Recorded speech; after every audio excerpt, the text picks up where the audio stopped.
In today's video, I'm going to teach you how to open a new trading account in the Exness Go app. First, open the Exness Go app and log into your account. Make sure you're connected to a stable internet connection so your actions save properly. If you use biometric login on your device, that's fine. Just sign in the way you normally do and wait for the home screen to load. From the home screen, look toward the bottom of the app and tap Accounts. This is the area where all your trading accounts live, so it's the right place to add a new one and manage any you already have. Once you're in the Accounts section, tap Open New Account.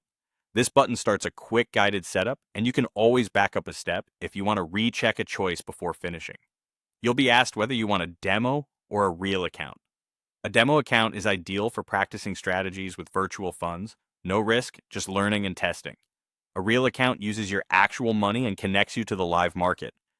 If you're new to the platform or testing a new approach, choosing demo first can be a smart way to build confidence before you trade live.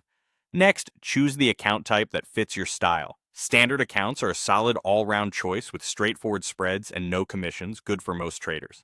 Standard cent accounts use cent lots, which effectively make trade sizes smaller and more forgiving. Great for practicing with live conditions, but limited risk. Raw spread accounts typically offer very tight spreads with a separate commission, appealing to active traders who want precise pricing. Zero accounts aim for near zero spreads on many instruments during most market hours with commissions applied, useful for strategies sensitive to spread costs.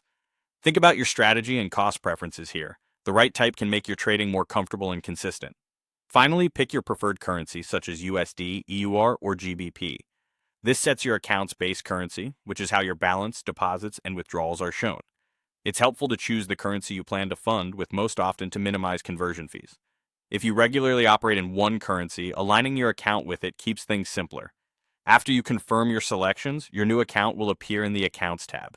You can switch between accounts anytime from that same section. That's it. Your setup is complete and you're ready to start practicing on demo or trading on real according to your choice.